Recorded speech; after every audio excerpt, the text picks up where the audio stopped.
kerja 5 bulan itu ada insiden. Insiden apa itu? Aku jaga umur 3 tahun itu jatuh dari skuter. Terus kepalanya tuh bocor. Dibawalah ke rumah sakit. Terus abis itu pulang.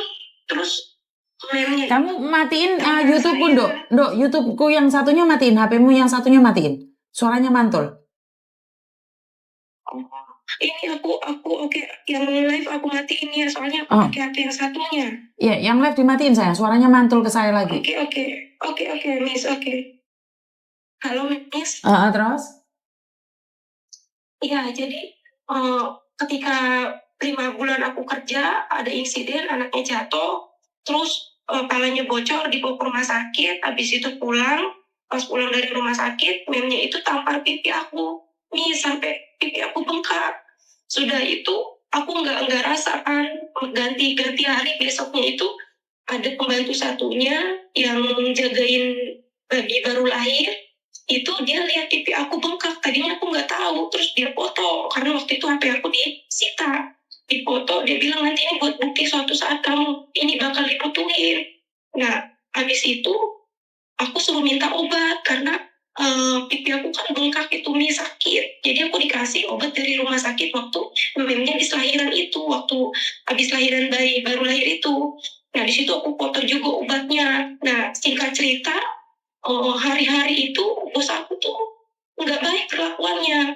Ada botol susu aku salah nutupnya kurang kenceng, agak bocor sedikit. Itu botol susunya ditingkah ke aku, men. Terus pindah rumah aku lupa taruh colokan hotpot itu, dia marah-marah. Terus kepala aku tuh dipukul sama sernya. Terus aku ada ancaman katanya kalau aku kabur dari sini, dari rumah dia bakal ikutin aku, ancam aku, dan bakal ke Indonesia untuk ngelakuin hal yang sama ke anak aku, dia bilang kan. Di situ aku tertekan, memang aku nggak bisa ngapa-ngapain. Akhirnya aku bertahan karena potongan gaji 7 bulan waktu itu. Setelah potongan selesai, aku langsung dapat update. Aku keluar dari rumah itu, aku pulang ke MOM. Aku buat pengaduan di MOM. Kemudian MOM telepon polisi. Nah, bukalah kasus aku tuh. Aku nggak pulang ke rumah, bos aku teleponin aku, kirim blacklist aku. Tapi polisi bilang, kamu udah aman, kamu udah ditolongin sama kita. Terus aku di situ diinterogasi dari jam 5 sampai jam 12 malam kurang lebih. Dari kantor MOM aku jam 5, aku dibawa ke kantor polisi. Dari yang kecil sampai yang gede, aku tuh tidur di kantor polisi 1 malam. Terus di situ polisi tanyain semua dan aku kasih barang bukti semua yang ada. Sudah gitu polisi cuma bilang gini, terus kamu mau ngapain? Aku bilang mau pulang, aku trauma kerja, aku bilang aku takut. Aku kerja nyari uang, bukan untuk dipukulin orang, aku bilang gitu kan. Pokoknya perlakuannya sebenarnya banyak gitu, tapi saya potong aja ya.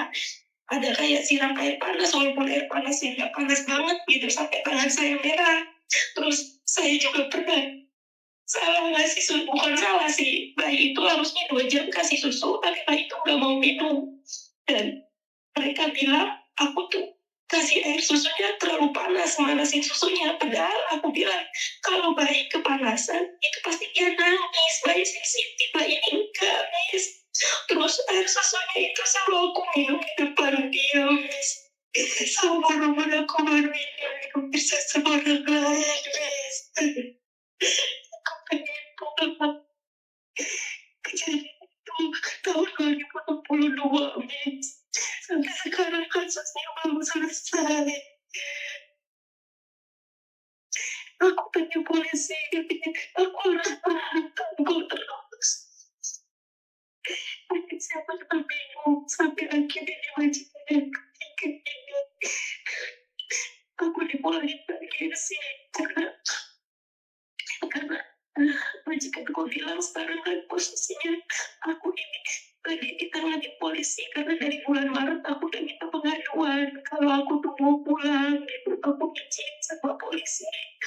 Terus polisi bilang suruh tunggu nanti 1 bulan selesai. Aku tunggu 1 bulan gak kelar-kelar, 1 bulan lagi selesai sampai akhirnya itu dari pihak ICA imigrasi itu ada telepon ke aku, katanya komputer aku udah mati, dan aku nggak tahu, bos aku juga nggak tahu. Akhirnya diproses lah, aku didatengin tuh tim ICA, datang ke rumah pagi-pagi, Beb.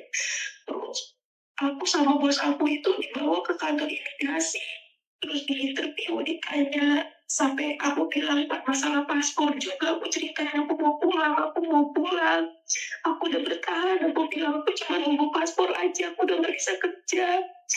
Terus kemudian aku harus nunggu polisi, aku dikasih spesial pas karena komitku udah mati. Jadi ICA ngeluarin spesial pas untuk aku 1 bulan sampai nunggu proses selesai. Udah 1 bulan aku nunggu, bis katanya belum selesai, ditambah lagi sama ICA itu 1 bulan, udah ditambah lagi, terus udah mati. Polisi yang mau ngasih lagi spesial pas aku dialihin lagi karena di ICA imigrasi katanya udah selesai di urusan polisi. Udah selesai di urusan polisi ini 1 bulan, aku malah dikirimin lagi spesial pas lagi, Beb. Bis, aku suruh tunggu lagi 1 bulan, sedangkan aku udah dipulangin ke agensi sama bos aku itu. Karena bos aku takut kalau suatu waktu aku dipulangin sama polisi, itu harus pergi dari Singapura gitu kan, karena aku udah gak ada work permit gitu. Jadi bos aku tuh takut aku pergi secara tiba-tiba, dia belum ada pembantu baru, makanya aku dibalikin ke agensi. Di agensi ini aku udah 2 minggu gak dapet kerja, terus yang kemarin itu aku belum genap 1 bulan gaji, aku gak punya uang di sini. Aku udah bilang sama polisi, aku bilang minta dipercepat atau beri aku part-time untuk aku nunggu masalahnya sambil aku di sini nyari uang. Itu nggak ada uang, aku bilang anak aku di rumah nungguin aku cuma pengen pulang gitu ini. Dan aku tanya agensi bilang nunggu kabar dari polisi. Aku telepon polisi, katanya aku harus nanya ke MOM karena dia yang berwenang untuk ngasih izin aku kerja part-time atau kerja apa di sini, katanya. Dan aku belum dapat info lagi. Terus aku coba cari nomor MOM, aku hubungin. MOM bilang suruh tanya ke agensi aku, minta cari kerjaan.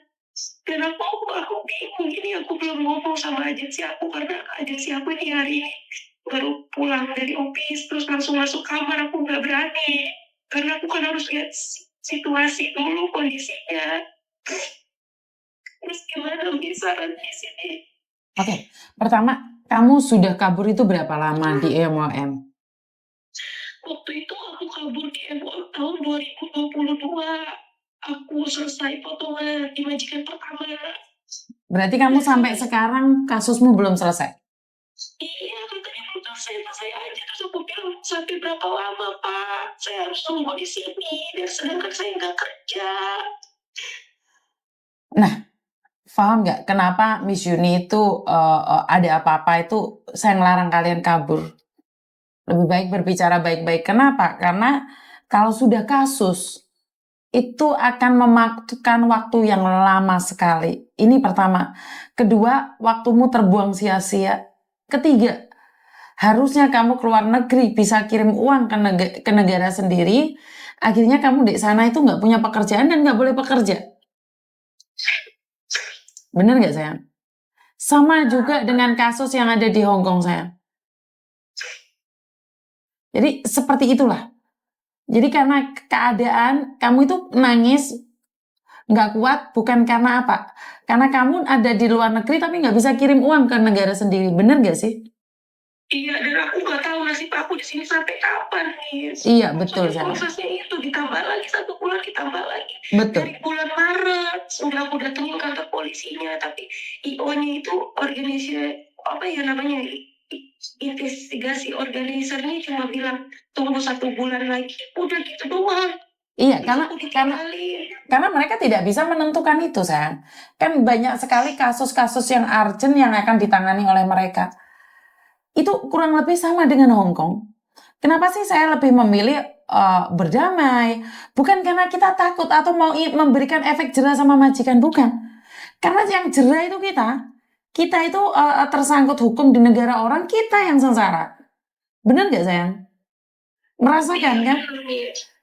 Kamu merasakan kan dari tahun 2022 nih. Kalau kamu bekerja hari ini, mungkin kamu sudah punya 100 juta nih. Atau 200 juta. Iya. Karena kamu ingin memberikan efek jerah pada majikan, apakah kamu salah? Tidak, kamu benar. Tapi menjadi tidak benar karena tujuanmu bukan itu. Benar nggak sayang? Apa yang bisa kamu lakukan? Kenapa? Bukan untuk efek jerah, bukan untuk efek jerah, tapi saya pengen menyelamatin diri saya karena kayak tekanan mental nih, salah sedikit kerjaan. Betul. Ya, saya. Iya kan, biar majikan punya efek jerah toh, biar nggak seperti itu lagi kan? Bener nggak? Iya, waktu itu saya nggak berpikir begitu, pokoknya saya mikir keselamatan diri saya waktu itu karena udah benar-benar nggak benar. Kenapa kamu tidak lari ke agent sayang? Tadinya saya mau lari ke agent, terus saya lihat itu profilnya bos saya sama agensi sini itu dia satu kantor kerja di properti gitu, direkturnya bos saya. Jadi saya kayak gimana sih ya, takut gitu, takut ntar disuruh balik lagi ke rumah itu dan makin parah itu, Miss.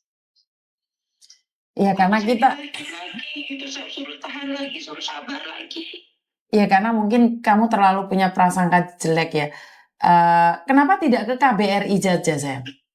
Udah, KBRI waktu itu saya nggak datengin ke tempatnya karena saya nggak tahu, tapi saya dikasih nomor teleponnya. Saya hubungin tuh responnya tunggu aja, tunggu sampai kapan saya nunggunya, Miss. Terus saya coba lagi telepon lagi, hubungin itu nggak direspon dengan baik. Pokoknya saya harus tunggu aja. Dan saya juga waktu itu nggak kepikiran kalau sampai ibaratnya lari ke hukum polisi gitu, karena yang nggak saya pikirin gimana caranya saya minta tolong dulu gitu, mumpung saya ada kesempatan untuk keluar. Itu aja, Miss. Dan saya sampai sekarang ini ya udah kayak kebingungan aja gitu. Saya pasti besok kalau saya bangun, saya mau kasih tahu setan saya sama MOM itu, kalau MOM udah bilang saya boleh cariin kerja sama agensi saya. Setahu saya kalau bermasalah dengan hukum kamu nggak boleh kerja, Sam. Kata polisinya kan saya tanya, udah Miss, katanya kalau kamu mau kerja kamu balik lagi ke MOM tanya, katanya gitu. Oke. Jadi saya ke MOM, dari situ saya minta inian boleh saya ke KBRI gitu. Nanti dari KBRI kalau nggak ada inian baru saya minta tolong ke yang di Jakarta Pusat. Ya gitu. Dengarkan saya sekali lagi. Pertama, datang ke MOM, katakan kamu ingin mencabut kasusmu. Oke deh. Dan boleh tidak saya disambungkan dengan KBRI? Atau kamu datang sendiri ke KBRI menceritakan apa yang terjadi selama 2 tahun ini. Oke? Nah, kalau KBRI merespon berarti udah, saya nggak usah bantu kamu. Kasus selesai, kamu sendiri yang menyelesaikan. Tapi jika KBRI tidak merespon, kirimkan semua data-datamu ke saya, termasuk PT-mu. Saya akan kirim orang dari Jakarta untuk menghubungi KBRI agar bisa membantumu. Oke. Ada yang lain lagi? Nggak ada, Miss. Terima kasih banyak, Miss, sudah dengerin saya. Saya bukan ini ya, Miss, karena keadaan saya kayak pokoknya nggak bisa diceritain lah gitu. Bingung ya saya. Ya mungkin itu kebodohan saya dulu untuk ditawarin KBRI. Enggak, karena pikiran saya tuh pendek. Saya pengen cepet buru-buru pulang aja, intinya begitu, Miss. Oke, nggak apa-apa. Saya pasti ikutin saran Miss karena saya butuh pertolongan Miss gitu. Oke. Saya tidak banyak yang ditolongin Miss. Saya besar harapan saya Miss bisa nolongin saya. Siap. Kamu minta tolong sama saya kasih solusi. Jadi, ya, terima kasih. Jadi tolong dilewati dulu ini jalannya. Karena nanti saya akan potong Kompas. Jika sudah nggak bisa lagi, saya akan potong Kompas, minta bantuan PT-mu termasuk, dan juga minta bantuan dari PKBRI. Jadi saya akan menghubungi PT-mu untuk membantu berbicara dengan agennya bahwa kamu sudah ingin mencabut kasus. Paham? Oke, Miss. Oke, paham. Nah, nanti kalau aku cerita agensi aku gimana cara aku maksudnya izin untuk ke MOM gimana, Miss? Kan sekarang ibaratnya aku tuh di rumah dia, tinggal di dia, aku kan nggak bisa keluar begitu, Miss. Ya kamu cerita aja, saya mau mencabut kasus saya mau ke MOM. Izin aja ngomong apa adanya Betul, ya. apa adanya, nggak usah tipu-tipu. Heeh. Saya mau mencabut kasus saya Nggak pengen ada pulang. Oke. Mm-mm. Oke, Miss. Mm-mm. Miss, terima kasih banyak ya sekali lagi. Mungkin saya nggak bisa balas jasa-jasa Miss dengan informasi kayak gini tuh bener-bener apa ya, suatu informasi yang sangat penting buat saya. Semoga Allah tuh balas kebaikan Miss ya. Sekarang Makasih juga buat nggak usah berdoa buat Miss Yuni. Kamu berdoa buat dirimu sendiri dulu, karena terlalu lama kamu ada di situ. Selama 2 tahun kamu ada di Singapura tapi tidak bekerja, itu membuat saya sangat sedih sekali. Kenapa saya ingin membantu kamu? Karena saya merasakan kepedihan kamu. Jadi selama 2 tahun ini saya ada kerja, ada Miss, waktu habis dari majikan pertama itu. Ini yang saya nggak kerja ini cuma 2 minggu pas majikan saya yang nomor 3 ini ngulangin saya karena sekarang saya ibaratnya kan permit saya udah mati. Jadi yang handle saya ada di sini tuh polisinya gitu, dan polisi cuma ngasih waktu itu bulan kemarin ini sampai tanggal sekarang nih 10. Ya Jadi udah. majikan saya takut saya pulang tiba-tiba harus ninggalin Singapura kan, emang karena nggak ada work permit tuh, jadi dia takut nggak ada pembantu, makanya dia pulangin saya minta pembantu baru. Oke. Dan sekarang saya 2 minggu di sini nggak kerja. Oke, ya udah turutin omongan saya dulu, dijalanin dulu, nanti update ke saya ya sayang ya. Oke, habis ini saya kirim semua data-data polisi yang nanganin saya, agensi saya. Oke. Oke, Mem. Terima kasih ya, Miss ya. Oke, terima kasih, sama-sama. Terima. Oke, jadi teman-teman, ya, saya tidak menyalahkan keadaannya, dia juga kena mental, pikirannya, atau bahkan dia berpikir lelah sekali di negeri orang, ya sudahlah. Semua orang punya cerita hidup masing-masing. Saya dan sampean tidak berhak untuk menghakiminya. Ya udah nggak apa-apa, dia belum kenal saya kok. Baru 2 hari ini dia lihat saya. Bener nggak sih? Jadi baru 2 hari.